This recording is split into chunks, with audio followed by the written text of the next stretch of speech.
할렐루야. 네, 할렐루야. 우리 주님을 찬양합니다. 여러분, 오늘 읽으신 말씀은 신약 성경 누가복음 22장 24절에서 38절까지의 말씀입니다. 예수님께서 이제 잡히실 일이 얼마 안 남았죠. 오늘 본문을 보시면은 예수님 잡히시면 이제 십자가로 가시는 건데, 그 직전에 어떤 다툼이 일어나는가 24절 보시면 이렇게 적고 있습니다. 또 그들 사이에 그중 누가 크냐 하는 다툼이 난지라. 여러분, 이 참 그렇죠. 또 다툼이 났다. 그 전에 다툼이 있었습니까? 네, 있었습니다. 바로 누가복음 9장에서의 다툼인데요. 그때도 제자 중에서 누가 크냐 하는 그런 변론이 막 일어났습니다.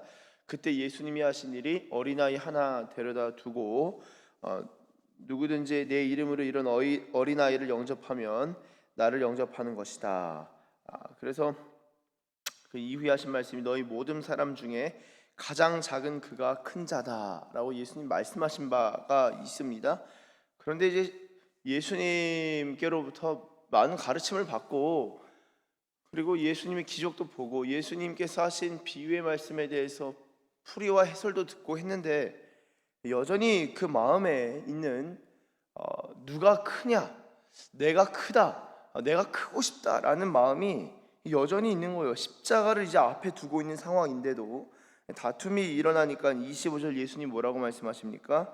예수께서 이르시되 이방인의 임금들은 그들을 주관하며 그 집권자들은 은인이라 칭함을 받으나 너희는 그렇지 않을지니. 그렇게 하지 말라는 거예요. 여러분, 여기서 저희가 몇 가지를 생각해 볼 수 있는데, 이 기독교 리더십이라는 게 이방인의 임금들이 하는 방식으로는 하는 것이 아니다.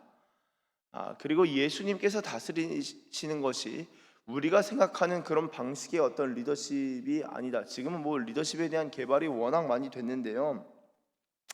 뭐 서번트 리더십도 한때 막 유행했었죠.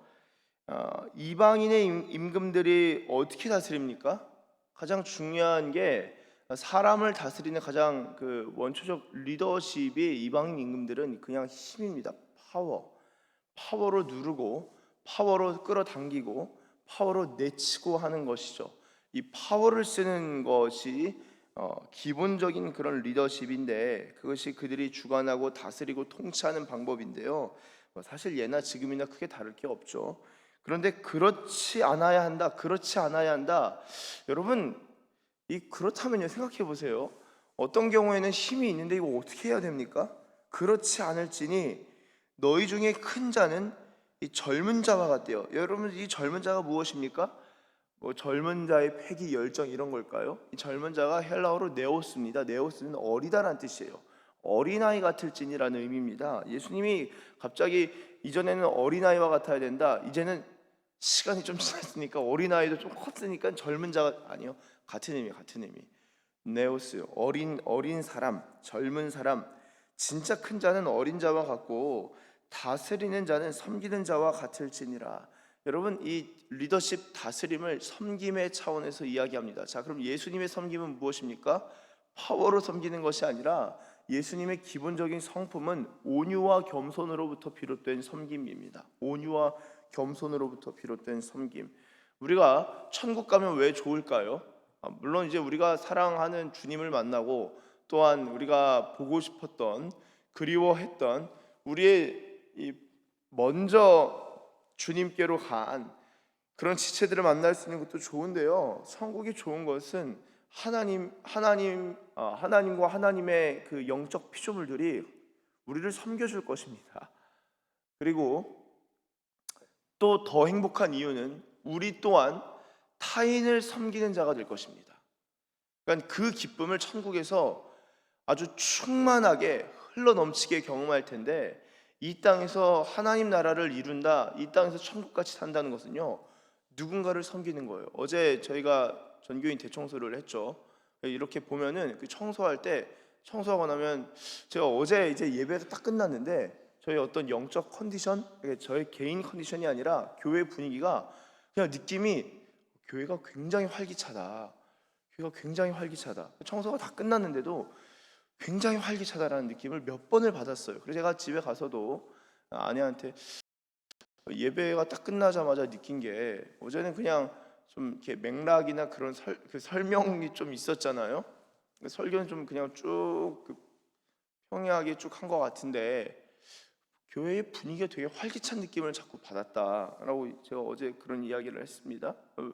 생각해 보면은 청소하면서 섬기고, 청소하면서 뭔가 그 교회에 대한 이 몸으로 섬기게 될 때 우리 안에 있는 기쁨과 감사함이 있는 거예요. 예.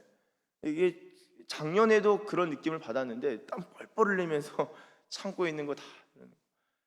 저희 그 전교인 대청소는 어제 했지만 그 전에도 우리 김은정 집사님, 허준현 집사님 감사합니다. 우리 두 분하고 이주열 집사님, 시도부장님 이거 등 다 가시고, 뭐 명재환 집사님 혼자 오셔서 저녁에 퇴근하고 진짜 얼굴이 되게 피곤해 보이신데 유치부 공병대에서 몇 번을 제가 장명 올렸는데 다 캔슬을 맞았었거든요. 이거 목사님 너무 오래 걸린다. 이 인원 다 투입해서 저 뭐죠? 바닥 맞추는 거 균열 일어난 거 애들이 거기 발 껴가지고 막 피 나고 그랬었는데 신발 신고 오셔가지고 그걸 팍팍 차시면서 저기 본드로 다 해가지고 다 붙이셨어요 영재환 집사님. 그렇게 섬기시는 알게 모르게 저희 잠옷실도 수유실도 만들어 주시고, 그런 게 섬김 가운데 여러분 이 사랑과 기쁨이 있는 것입니다. 그래서 설교도 제가 섬기는 차원을 생각하면 설교가 기뻐요. 하나님은 어떤 은혜를 주실까? 섬김 가운데 여러분 이 섬김이라는 것은 하나님의 은혜를 받는 것이고, 그리고 이 섬김이 내가 어린아이처럼 내가 종처럼 섬기는 것 같지만 그 안에서 엄청난 다스림이라는 영향력을 미치게 되는 것입니다. 이게 하나님 나라의 작동 원리예요. 방식이에요. 그래서 겉으로 볼 때는 아무것도 아닌 것 같지만 그렇게 하나님 나라 방식대로 예수님처럼 섬기는, 어린아이처럼 종처럼 섬길 때 하나님께서 어떠한 역사를 일으켜 가시는지 몸으로 경험해 봐야 됩니다. 몸으로. 예수님 그거 말씀하시는 거예요. 섬기는 자와 같아야 된다. 그러면서 이어진 27절에 앉아서 먹는 자가 크냐 섬기는 자가 크냐, 앉아서 먹는 자가 아니냐 그러나 나는 섬기는 자로 너희 중에 있노라. 너희는 나의 모든 시험 중에 항상 나와 함께한 자들인즉. 여러분 이게 참 놀라운 멘트입니다. 제가 이 말씀 구절을 가지고 한참 묵상했던 때가 있는데요. 제자는 어떤 존재인가? 제자들은 어떻게 살아간 자들인가?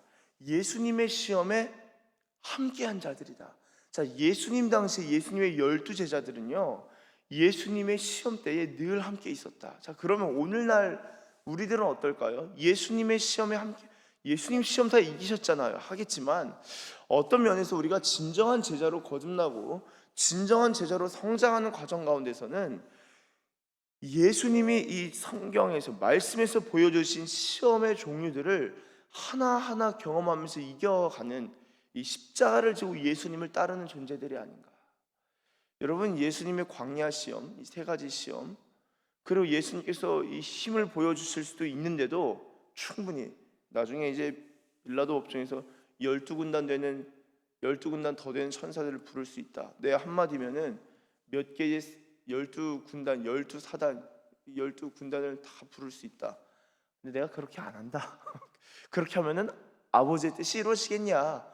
나는 하나님의 뜻만을 지금 이루기로 여기 서 있다. 예수님 그런 마음으로 그런 말씀을 하셨었죠. 예수님의 제자들은 모든 시험에 함께한 자들. 그럼 자, 예수님이 어떻게 시험을 이기셨습니까? 예수님은요 그 시험 때마다 집요하게 추구하시면서 한 가지의 분별 기준, 이 판별 기준, 그 시금석을 가지고 이겨내셨습니다. 그게 뭐냐면은 하나님의 뜻이, 하나님의 뜻이 무엇인가? 그것을 어떻게 찾았습니까? 첫째는 예수님 머리와 예수님 마음에 성경이 충만했죠. 성경과 말씀이 충만했습니다. 근데 그것이 머리와 마음에만 말씀이 있는 것이 아니라 그것을 기도하면서 하나님의 뜻을 계속적으로 구했어요. 이 시험의 결정판이 십자가 시험입니다. 아버지, 내가 아버지 이 잔을 내게서 넘겨주십시오. 그러나 내 원대로 하지 마시고 아버지의 원, 아버지의 뜻대로 해주세요. 십자가 때도 하나님의 뜻을 집요하게 추구하십니다. 그래서 십자가 지실 수 있는 거예요. 여러분 우리가 예수님의 제자들로서 어떻게 시험을 이기고 시험을 통합니까? 이 세상에 시험이 많은데 집요하게 하나님의 뜻을 추구할 수 있는 그런 영적 끈기와 집중력이 있으시길 예수님의 이름으로 축원합니다. 이러한 집중력이 있어야 돼요. 시험에 함께하는, 모든 시험 중에 항상 나와 함께한 자들. 자, 예수님과 함께 그 시험을 경험하면서 이겨나갈 때 어떤 일이 일어날까요? 이어지는 29절, 내 아버지께서 나라를 내게 맡기신 것 같이 나도 너희에게 맡겨 너희로 내 나라에 있어 내 상에서 먹고 마시며 또는 보좌에 앉아 이스라엘 12지파를 다스리게 하려 하노라. 아멘. 여러분, 이게 무엇입니까? 제가 볼 땐 이거 지금 세 구절 읽었죠. 너희 28절부터 30절, 28, 29, 30 너희는 나의 모든 시험 중에 항상 나와 함께한 자들인즉부터 이스라엘 12지파를 다스리게 하려 하노라. 여러분, 이게 요한계시록의 요약입니다. 이게 무슨 말인가요? 요한계시록의 특징이 무엇입니까? 7교회가 시험을 받아요. 고난을 받아요. 환난 가운데 있습니다. 나 요한은 하나님 나라의 환난과 참음에 동참하는 자다. 환난에 동참하는 자거든요. 요한 자체도. 교회들도 환난 가운데 있어요. 근데 뭐라고 하죠? 첫사랑 버렸다 회개하라. 그쵸? 뿐만 아니라 여러 그 회개의 권고를 하면서 끝까지 이겨라. 죽도록 충성해야 된다. 위로 좀 해주지, 나 힘든데 위로 좀 해. 아니야, 지금은 그럴 때, 시험의 때는 위로 자빠져서 위로받을 때가 아니라 그 시험은 무조건 끝까지 이겨야 돼. 그러면 어떻게 됩니까? 시험을 이기는 자는 이것을 약속으로 받으리니, 이기는 자는 약속을 받는다가 요한계시록의 아주 핵심 주제입니다. 이기는 자는 받는다. 이긴다는 게 싸움 이기는 게 아니라 시험을, 앞에 이 괄호로 생략되어 있는 거예요. 요한계시록에 시험을 이기는 자는 약속을 받는다. 시험을 이기는 자는 힌두를 줄 것이다. 시험을 이기는 자, 그 이름이 생명책에 기록되고요, 하나님께서 은혜를 주신다는, 새 예루살렘에 들어가는 거예요. 생명수를 얻는 거예요. 이게 다 시험을 이기는 것과 관련되어 있습니다. 요한계시록은요, 기본적으로 계시입니다. 예수 그리스도께서 요한에게 계시하신 거예요. 예수님이 요한계시록 1장에 요한에게 직접적으로 계시하는 거라고요. 그게 이기는 자는 약속을 받을 것이다 라는 건데, 오늘 이 누가복음에도 예수님 똑같이 말씀하시는 거예요. 시험 중에 나와 함께했다, 이겼다, 너희가 이겼다, 이겨가는 것이다, 마지막까지 이겨야 된다. 그래서 나도 너희에게 나라를 줄 것이다. 그리고 이스라엘 12지파를 다스리게 하려 한다. 자, 그런데요, 이 시험 중에서 31절 보시면, 시몬아 시몬아 보라, 사탄이 너희를 밀가부르듯 하려고 요구하였으나. 여러분, 사탄이 얼마나 적극적이에요? 아주 능동적이고 아주 적극적인 인물이에요. 우리 사탄님 아주 적극적이고 아주 능동적이고 최선을 다해서 열일하시는 분입니다. 밀가부르듯 하려고 요구했다라는 게 뭐냐면 체질한다는 거거든요. 내가 걸러내겠다. 여기서 다 그리스도인이라 생각하겠지만 탈락시켜버리게, 밀가부르듯 체질해서 그것들을 걸러내려고 한다. 그 요구한다. 베드로도 한번 체질하려고 한다. 이 말이거든요. 지금 시험 가운데 쳐 넣겠다, 이 말입니다. 밀가부르듯 하려고 요구했는데 32절에 어떻게 합니까? 그 요구를 거절한 게 아니라 32절, 그러나 내가 너를 위하여 네 믿음이 떨어지지 않기를 기도하였다. 여러분, 예수님 어떤 분이십니까? 공생애 때도 기도하신 분이세요. 그런데 히브리서 말씀에서도, 그리고 로마서 말씀에서도 예수님께서는 하나님 보좌 우편에 앉으셔서 우리를 위하여 기도하시고 중보하신다라고 하셨죠. 여러분, 십자가는요, 예수님의 사역의 종결입니다. 십자가 지심으로 말미암아 예수님의 모든 사역이 끝난 거예요. 그러나 어떤 의미로 예수님의 십자가 사역을 폄하하는 것이 아니라 어떤 의미로 예수님의 사역이 끝나지 않은 거예요. 우리가 시험의 때에 이길 수 있도록 성령을 보내실 뿐만 아니라 우리의 믿음이 떨어지지 않도록 예수님 기도하시고 중보하신다는 거예요. 목사님, 저는 우리 집안에 교회 다니는 사람 하나도 없어서 저를 위해 기도해 준 사람 한 명도 없어요. 왜 없습니까? 예수님이 기도하시는데. 여러분, 예수님이 우리를 위하여 기도하신다는, 네 믿음이 떨어지지 않기를 내가 기도하고 있다. 여러분, 예수님이 중보하시는데 누가 그 기도를 막을 수 있겠습니까? 예수님이 공생애 때 기도하셨다면요, 영광 중에 계신 예수님께서는요, 더 충만함 가운데, 그 영원함 가운데 기도하셔서 하늘에서 아버지의 뜻이 이루어진 것 같이 이 땅에서도 아버지의 뜻이 우리 삶 가운데 이루어지는 것입니다. 예수님께서 우리를 위하여 기도하시는 거예요. 믿음이 떨어지지 않도록. 이게 어떤 의미에서 맥락에서 지금 이해되는 거죠? 시험을 이기는 것입니다. 그래서 여러분, 우리가 시험이 닥쳤을 때에 때로는 넘어질 수 있지만 결국에는 승리하고 그 시험을 이기게 되는 것은 어떻게 보면 우리도 최선을 다해서 주님을 사랑하고 순종하고 승리해야 되지만 성령께서 도우시는 것이 있고 예수님께서 도우시는 것이 있고 하나님께서 우리를 긍휼히 여기시고 은혜를 베푸시고 그리고 시험을 이김으로 말미암아 광야에서 예수님이 시험을 이기셨을 때 천사들이 나와 수종드니라. 천사들이 나와 수종드는 것.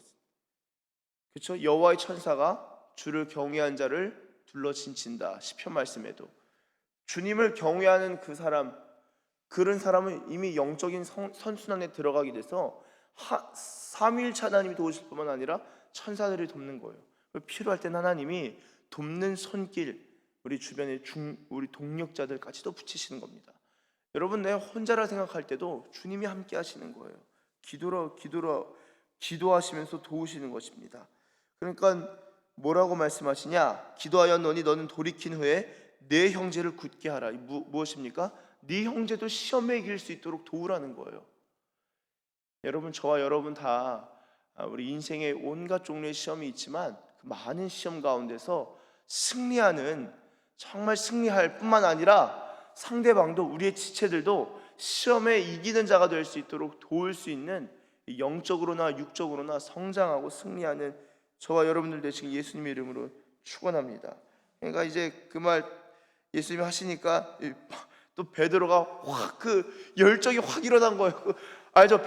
우리 베드로 형님의 그 열정과 그 충동, 우리 성님 그냥 막 주여 내가 주와 함께 오기로 죽는데도 가기를 각오하였나이다 하니까 예수님이 워 속으로 하시면 뭐라고 하시냐? 베드로야, 내가 네게 말하노니 오늘 닭 울기 전에 네가 3번 나를 모른다고 부인하리라 하시니라. 여러분, 이 주님이 시험을 이기는 것에 대해서 말씀을 쭉 하시다가 베드로가 주여 제가 죽는데도 가겠습니다. 와, 이 마지막 시험이 죽음의 시험인데 내가 그거 갈게요 하니까 네가 오늘 3번 부인할 거다. 예수님이 이것을 말씀하십니다. 자, 예수님이 이것을 알고 있으셨는데도 베드로한테 승리하라고 내가 너를 위하여 기도하고 있다고 예수님 그렇게 말씀하신 거예요. 모르는 게 아니에요. 예수님이 알고 계시는데도 내가 너 위해 기도하고 있다. 내가 너를 사랑한다. 너는 승리하게 될 것이다. 그리고 베드로가 부인할 것만 하시는 것이 아니라 그 이후에 베드로가 하나님께 어떻게 영광 올려드릴지도 예수님이 알고 계신 것입니다. 그러면서 승리해라. 내가 너를 위하여 기도하고 있다. 네가 넘어질 것을 내가 알고 있지만 그럼에도 내가 너를 위하여 기도하고 있다. 여러분, 예수님이 그렇게 말씀하시는 거예요. 그러면서 35절부터 38절은요 원래 이전에는 여행 때 이러한 것들을 다 가지지 말라 그랬는데 이제는 36절 전대 있는 자 가지고 배낭도 그리하고 검없는 자도 겉옷을 팔아 살지어다. 왜냐? 이것은 37절 이게 이사야서 말씀이죠. 이사야서 말씀인데 53장 10절 말씀인데 기록된 바 그는 불법자의 동료로 여김을 받았단 말이 내게 이루어져야 하리니 내게 관한 일이 이루어져 감이니라. 그러니까 이 제자들 알아듣지 못하고 이게 그냥 단순히 예수님이 성경을 이루신다 생각하고 주여 보소서 여기 곰돌이 있습니다. 그러니까 족하다. 말씀 그대로 이루어진다. 여러분, 이게 무엇입니까? 예수님께서는 하나님의 뜻을 이루어 가시는 것이 그분의 인생인데 그분의 뜻을 이루는 것과 관련해서 구약의 말씀들이 다 이루어지고 그 구약의 말씀들이 다 성취되는 것의 결정이 십자가잖아요. 그 아버지의 뜻을 이루어가는 과정 가운데서 이제 제자들에게도 필요한 것들을 갖춰라. 말씀 그대로 이루어져야 한다. 말씀하시는 것입니다. 사랑하는 우리 서산기시교회 가족 여러분, 우리가 참 많이 부족하죠. 목사님, 권사님, 장로님, 집사님, 저는 넘어져요. 저는 부족해요. 저는 자꾸 실수해요. 저는 시험에서 지금까지 늘 낙방했어요. 저는 못 이깁니다. 전 연약해요. 그러나 여러분, 예수님이 우리를 위하여 기도하고 있고 예수님께서 승리하셨듯이 제자들이 예수님과 늘 함께하는 자들이고, 그리고 무엇보다 베드로가 넘어졌다면은, 베드로가 이 말씀을 듣고도 넘어졌다면요, 여러분, 예수님께서 우리가 넘어지는 것만을 보시는 것이 아니라 넘어진 이후에 결국에는 시험에서 승리할 것을 보시고 우리를 끝까지 도우시고 우리를 위하여 기도하시고 긍휼히 여기신다는 것을 꼭 기억하시고, 우리가 결국에는 하나님께 영광 올려드리고 시험에서 이기는 자로 주님이 원하시는 그 유업들을 받아들이는 복된 인생들, 예수님의 제자들 되시길 예수님의 이름으로 축원합니다. 기도하겠습니다. 하나님 감사합니다. 주님, 우리가 얼마나 부족한 사람인지 모릅니다. 주님, 시험에서 이기길 원하지만 이기는 횟수보다 넘어지고 지는 횟수가 훨씬 많은 것 같습니다.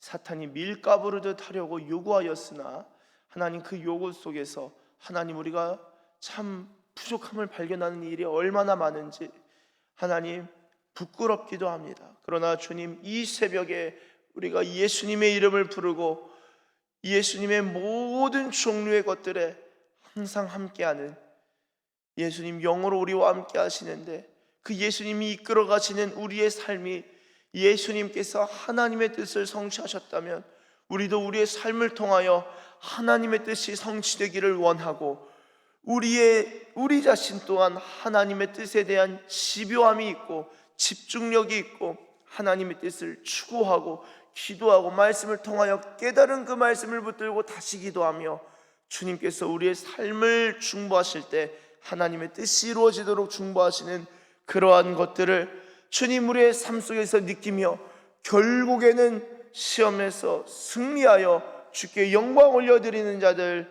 되게 하여 주시옵소서. 하나님, 우리가 제자들로서 주님과 늘 함께하길 원합니다. 주님을 이전보다 더욱 사랑하길 원합니다. 주님, 이기는 자, 결국엔 시험에 이기는 자로서 주님을 정말 많이 사랑하고 승리함으로써 주님께 영광 올려드리는 자들로 주께서 우리를 인도해 가실 줄로 믿습니다. 은혜 위에 은혜를 더하시고 성령으로 충만함으로 말미암아 모든 종류의 시험에서 넉넉히 이기는 성령의 사람들, 제자들 다 되게 하여 주시옵소서. 감사합니다 주님, 사랑합니다 주님, 감사드리며 예수님의 이름으로 기도드립니다. 아멘.